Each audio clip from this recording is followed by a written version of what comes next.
दोस्तों आज की हमारी कहानी है अदिति और अंश के नाम।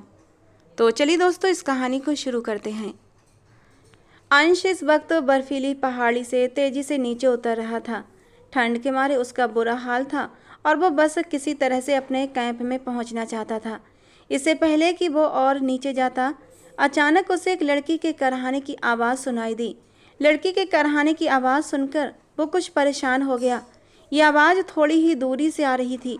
वो सावधानी से चलता हुआ उस जगह पर चला गया, लेकिन उसे लग रहा था कि कहीं ये कोई प्रैंक ना हो, क्योंकि वो अपने दोस्तों को अच्छी तरह जानता था और वे अक्सर उसके साथ इस तरह के मजाक करते रहते थे।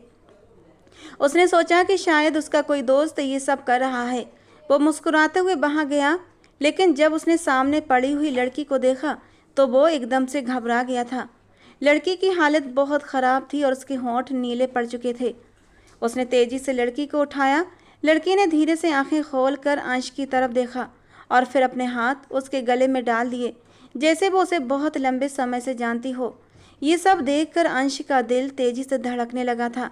वो इस अजनबी लड़की को जानता तक नहीं था और ये अजनबी लड़की उसके साथ इस तरह से व्यवहार कर रही थी जैसे वो उसकी कोई पुरानी दोस्त हो।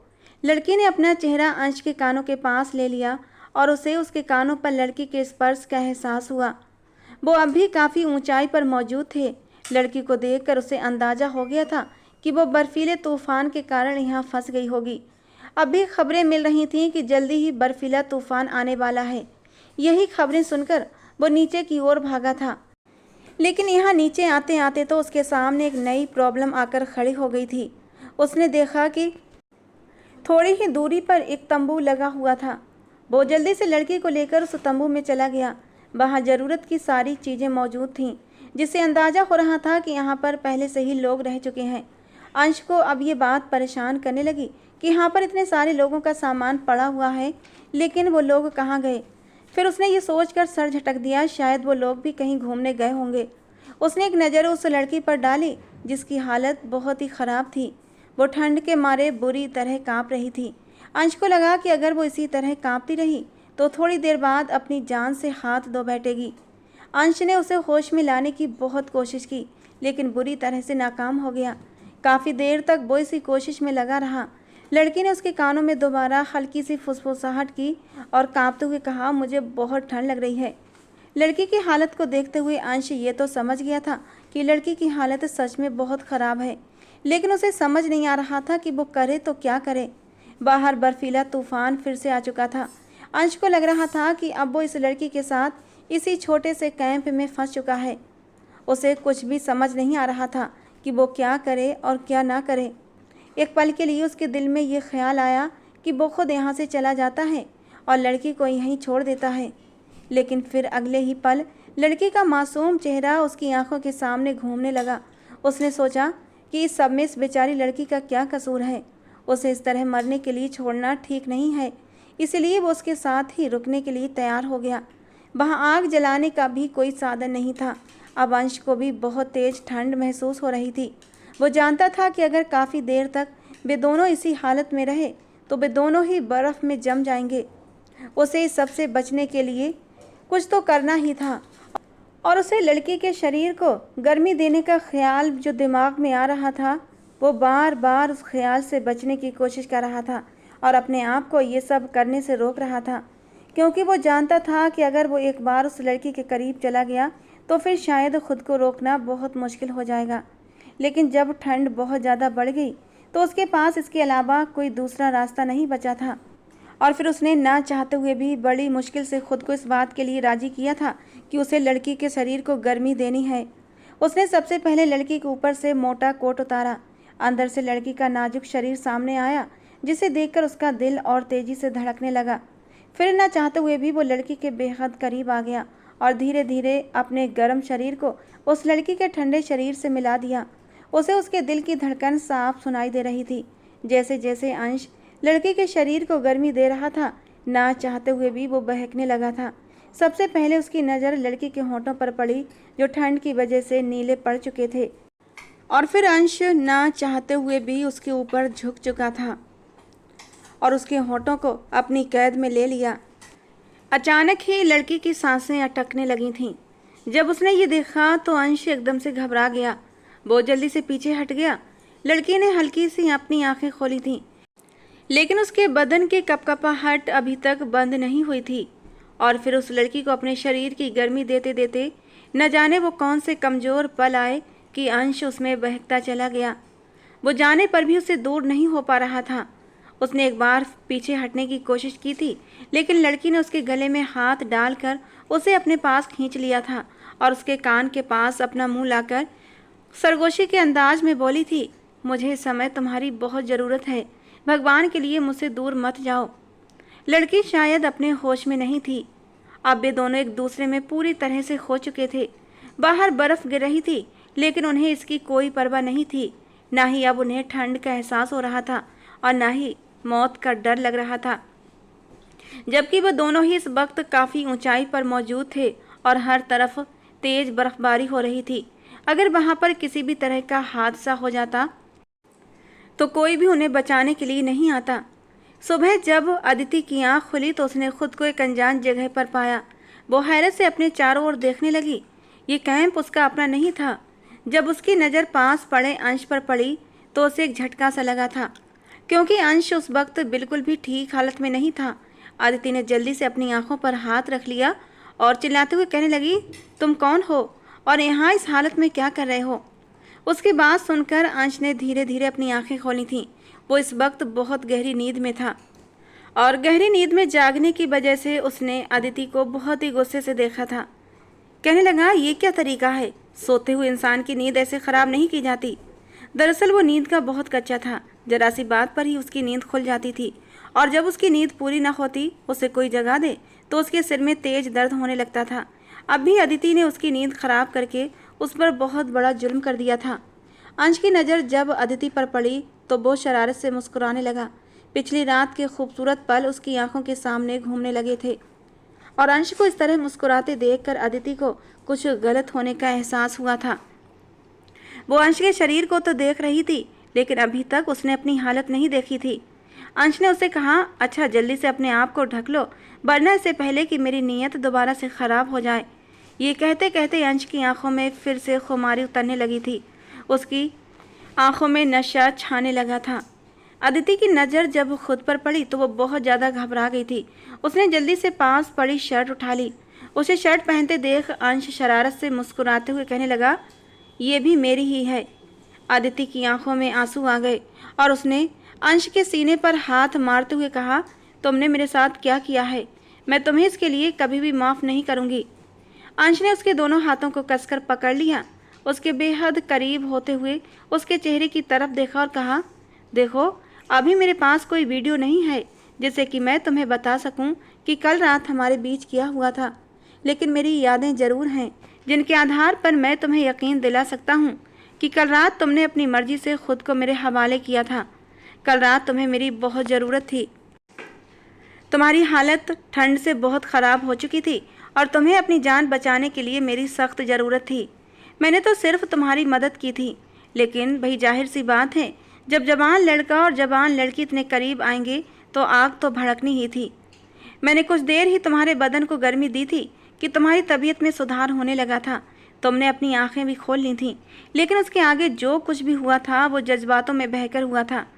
मैं मानता हूँ जो कुछ हुआ वो नहीं होना चाहिए था, लेकिन उसमें तुम भी बराबर की हिस्सेदार थीं।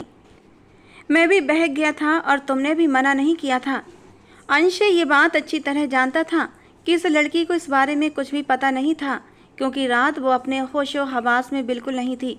उसे जिंदा रखने के लिए सिर्फ गर्मी चाहिए थी, जो उसे अंश की वजह से मिल गई थी। अंश की बातें सुनकर अदिति आंखें फाड़े उसे देख रही थी। उसने अविश्वास से कहा, तो क्या हमारे बीच सब कुछ हो गया? जाहिर सी बात है, दो जवान लोग थे तो सब कुछ ही हुआ होगा, लेकिन अगर ये सब कुछ ना हुआ होता तो शायद तुम जिंदा ना बचती।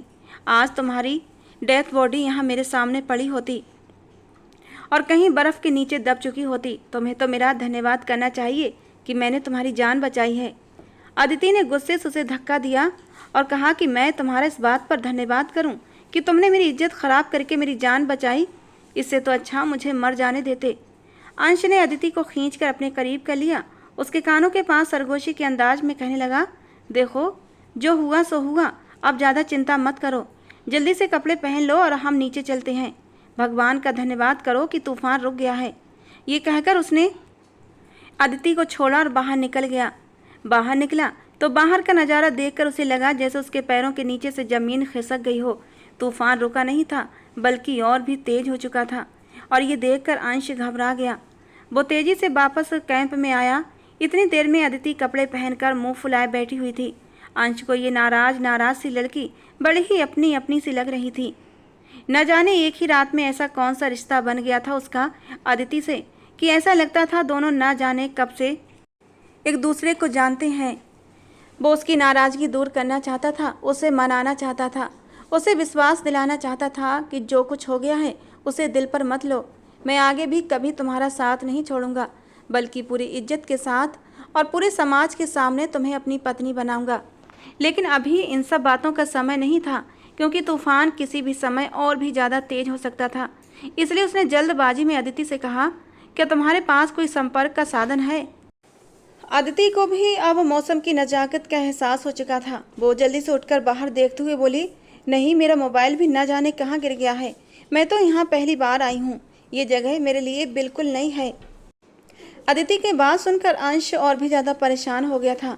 हैरान होकर पूछने लगा, क्या मतलब है इस बात का? क्या ये कैंप तुम्हारा नहीं है? अदिति बोली, नहीं, मैंने तुम्हें बताया ना कि ये कैंप मेरा नहीं। दरअसल मैं अपने साथियों के साथ पहाड़ चढ़ रही थी, लेकिन फिर अचानक बर्फीला तूफान आ गया और मैं बेहोश होकर गिर पड़ी। और उसके बाद मेरे साथ क्या हुआ मुझे कुछ भी याद नहीं है। वो अपने साथियों को याद करने लगी और रोने लगी। उसे रोता देख अंश के दिल को कुछ हुआ था। उसने उसे तसल्ली दी और कहा, देखो, मेरे होते हुए तुम्हें परेशान होने की ज़रूरत नहीं है। मैं न सिर्फ तुम्हारे साथियों को ढूंढूंगा, बल्कि तुम्हें भी बहुत जल्द घर पहुंचा दूंगा। जब तक मैं तुम्हारे साथ हूँ तुम्हें बिल्कुल भी परेशान होने की ज़रूरत नहीं है। इसके लिए हमें यहाँ से निकलना होगा, और निकलने के लिए सबसे पहले मुझे नीचे मौजूद लोगों से संपर्क करना है, क्योंकि बिना किसी की मदद के हम यहाँ से निकल नहीं सकते। अदिति कहने लगी, लेकिन मेरे पास तो ऐसा कुछ भी नहीं है कि जिससे हम किसी को बुला सकें। अदिति के चेहरे पर भी चिंता साफ दिख रही थी।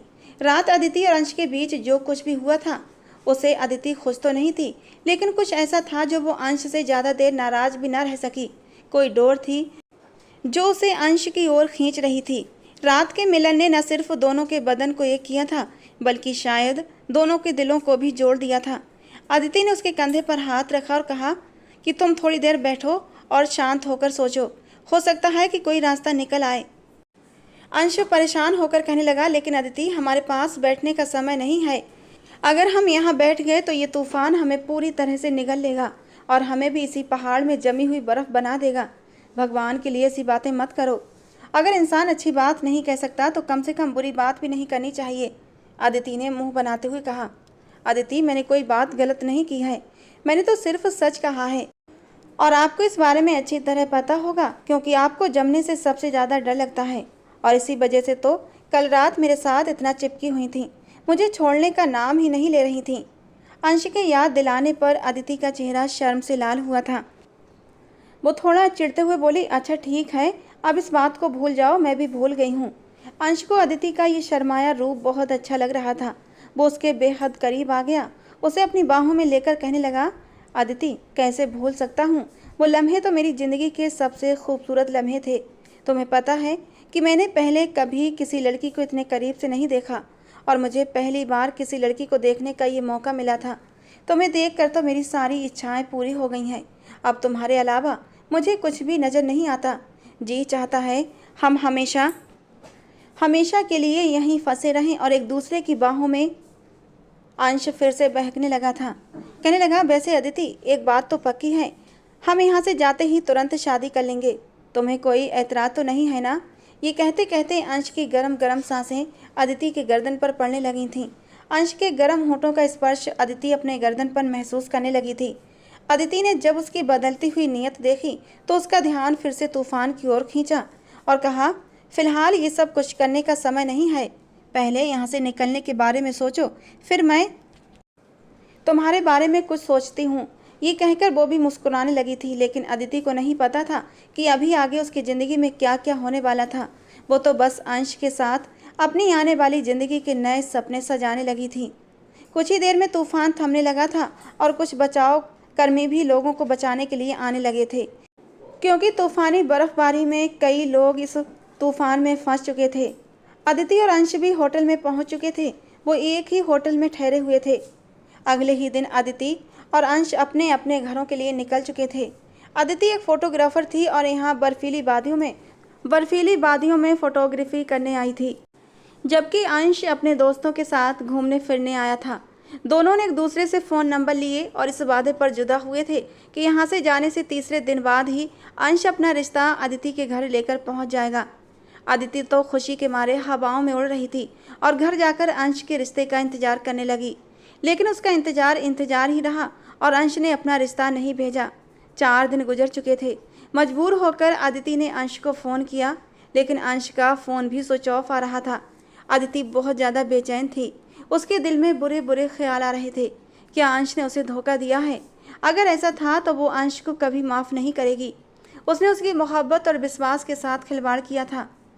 यूं ही करते करते अंश का इंतज़ार करते करते 15 दिन हो गए थे और अंश का कोई अता पता नहीं था और ना ही उसका कोई फ़ोन कॉल आया था कि तभी अदिति को अपनी तबीयत में कुछ बदलाव महसूस होने लगे।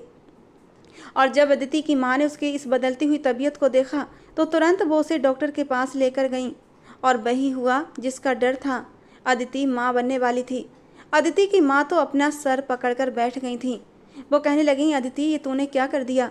हमने तो तेरे ऊपर विश्वास किया था। तू जहाँ भी जाने की कहती तुझे अकेला भेज देते थे, लेकिन तूने तो हमारे विश्वास को ही चोट पहुँचा दी।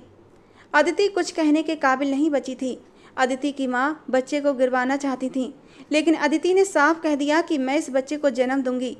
अदिति की जिद के आगे उसकी माँ बेबस हो गई थी। अदिति अपने माँ के साथ घर में अकेली रहती थी। उसके पापा का तो कई साल पहले देहांत हो चुका था। अदिति खुद एक प्राइवेट नौकरी कर रही थी और अपना और अपनी माँ का खर्चा चला रही थी। और फिर कुछ ही समय बाद ये खबर पूरे मोहल्ले में फैल गई थी कि अदिति कुंवारी ही माँ बनने वाली है। सब लोगों ने उनसे रिश्ते नाते तोड़ लिए थे। उनके घर आना जाना भी बंद कर दिया था। अदिति की माँ अदिति को देख देख कर कुढ़ती रहती और हर वक्त चिंता करती रहती। अदिति की माँ अदिति को समझाती कि अदिति मेरी मान, तो इस बच्चे से छुटकारा पा ले और अपनी नई जिंदगी की शुरुआत कर। लेकिन अदिति इस बच्चे को गिराना नहीं चाहती थी। उसने तो अंश से प्यार किया था, ये उसके प्यार की निशानी थी। लेकिन अंश ने उसे धोखा दिया। वो अंश के धोखे को भूल नहीं सकती थी, लेकिन अंश को सज़ा देने के लिए वो बच्चे को भी मार नहीं सकती थी। जब पूरे 9 महीने बाद अदिति की डिलीवरी पेन शुरू हुआ तो उसकी माँ ही उसे अस्पताल लेकर आई थी। डॉक्टर ने बोल दिया कि अदिति का ऑपरेशन होना बहुत ज़रूरी है, नहीं तो उसकी और बच्चे की दोनों की जान जा सकती है। और जब फॉर्म पर अदिति के बच्चे के पिता का नाम पूछा गया तो उसकी माँ और अदिति दोनों चुप थे। और इससे पहले कि नर्स दोबारा बच्चे के बाप का नाम पूछती, नर्स का फ़ोन बजने लगा। उसने फ़ोन पर कुछ बात की और फिर वहाँ से बिना फॉर्म फिल कराए ही वापस चली गई। और फिर थोड़ी देर बाद ही अदिति का ऑपरेशन शुरू हो चुका था। बेहोश होने से पहले बस उसने इतना देखा था कि ऑपरेशन थिएटर में एक डॉक्टर दाखिल हुआ था, जिसके साथ 2 नर्सें भी थीं। उसके बाद उसे कुछ याद नहीं था। होश आया तो उसके बगल में एक प्यारा सा बच्चा लेटा हुआ था। उसने एक प्यारी सी बच्ची को जन्म दिया था और उसका चेहरा देखते ही अदिति की आंखें छलछला उठी थीं। वो बिल्कुल अंश की कॉपी थी। थोड़ी की साइड में वही काला तिल जो अंश की थोड़ी के नीचे था। थोड़ी ही देर बाद डॉक्टर कमरे में दाखिल हुआ और वो अदिति और बच्चे को चेक करने लगा। उस डॉक्टर ने मास्क पहना हुआ था, लेकिन वो जिस तरह बच्ची को गोद में उठाकर चेक कर रहा था, साथ ही साथ उसे प्यार भी कर रहा था, तो अदिति को अजीब सा महसूस हो रहा था। अभी अदिति उससे कुछ कहती तभी एक नर्स कमरे में दाखिल हुई और कहने लगी, डॉक्टर अंश, रूम नंबर 5 की पेशेंट को इंजेक्शन देना है या नहीं? अंश नाम सुनना था कि अदिति अंदर से हिलकर रह गई थी। वो अविश्वास से डॉक्टर की तरफ देख रही थी। डॉक्टर ने भी उसकी बच्ची उसके बराबर में लिटा दी थी और इससे पहले कि वो डॉक्टर वहाँ से जाता, अदिति ने उसका हाथ पकड़ लिया था। वो कहने लगी, बताओ कौन हो तुम? हटाओ अपना ये मास्क, मैं तुम्हें देखना चाहती हूँ। और अगले ही पल डॉक्टर ने अपना मास्क हटा दिया था। वो कोई और नहीं बल्कि अंश ही था, अदिति का अंश। अचानक ही अदिति ने अंश का हाथ छोड़ दिया था। अंश नज़रें झुकाए खड़ा था। अदिति के मुंह से सिर्फ इतना निकला था, अंश तुमने ये सब कुछ क्यों किया? तुम्हें मेरा जरा भी ख्याल नहीं आया? अंश की आंखों में आंसू थे। कहने लगा, मुझे माफ़ कर दो अदिति, मैंने तुम्हारे साथ बहुत गलत किया, लेकिन मुझे इस बात का भी अंदाज़ा नहीं था कि तुम प्रेग्नेंट हो चुकी हो। ये तो मुझे उस समय पता चला जब तुम हॉस्पिटल में एडमिट होने आई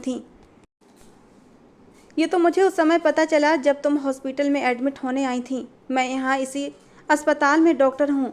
मैंने तुम्हें यहाँ आते हुए देख लिया था, और जब नर्स तुमसे बच्चे के बाप के बारे में पूछ रही थी और जिस तरह तुम और तुम्हारी माँ बच्चे के बाप के नाम के बारे में सुनकर खामोश हो गए थे, मैं उसी वक्त सब कुछ समझ गया था। तो मैंने ही नर्स को फ़ोन करके अपने पास बुला लिया था और उस फॉर्म को फिल कर दिया था। उस पर मैंने बच्चे के बाप का नाम अंश मल्होत्रा लिखा था, क्योंकि ये मेरा बच्चा था, मेरा खून था। अंश अपनी बच्ची को प्यार से देखते हुए बोल रहा था। फिर कहने लगा, अदिति, तुम्हारा ऑपरेशन भी मैंने ही किया था, और मेरा भगवान जानता है कि मैं अब भी तुमसे बहुत मोहब्बत करता हूँ। दिन रात मैंने तुम्हें याद किया है, तुम्हारी याद में दिन रात तड़पा हूँ, लेकिन मैंने जानबूझकर तुम्हारे घर अपना रिश्ता नहीं भेजा था, क्योंकि मैं इस काबिल नहीं था कि तुम्हें अपनी पत्नी बना पाता। क्योंकि वहाँ से वापस आते हुए हमारी कार का एक बहुत बड़ा एक्सीडेंट हुआ था, जिसमें मैं अपनी एक टांग पूरी तरह खो चुका था।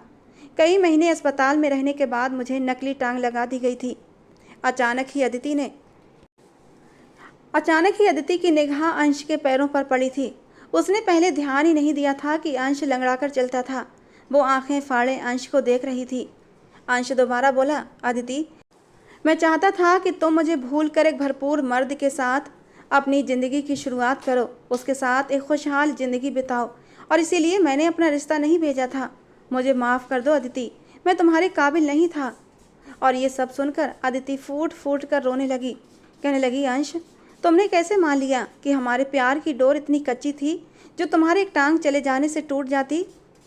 मैंने तुम्हारे शरीर से प्यार नहीं किया था अंश, मैंने तो तुम्हारे दिल से प्यार किया था, तुम्हारी आत्मा से प्यार किया था। हमारा मिलन दो शरीर के मिलन का मिलन नहीं था, बल्कि दो आत्माओं का मिलन था। तुम्हें क्या पता कि मैंने ये समय कैसे रो रो कर गुजारा है। तुम बहुत बुरे हो अंश, तुमने मुझे बहुत तकलीफ़ दी है। कहते कहते अदिति फूट फूट कर रोने लगी थी। अंश ने आगे बढ़कर उसे अपनी बाहों में समेट लिया था, और अदिति भी अंश के सीने से लगी सिसक सिसक कर रो रही थी। अंश ने भी उसे जी भरकर रोने दिया, क्योंकि इतने महीनों का जो दर्द था वो आंसुओं के सहारे ही निकल सकता था। अदिति ने रोते हुए कहा, प्लीज़ अंश, अब मुझसे और हमारी बेटी से दूर मत जाना, क्योंकि मुझे और हमारी बेटी दोनों को ही तुम्हारी सख्त ज़रूरत है।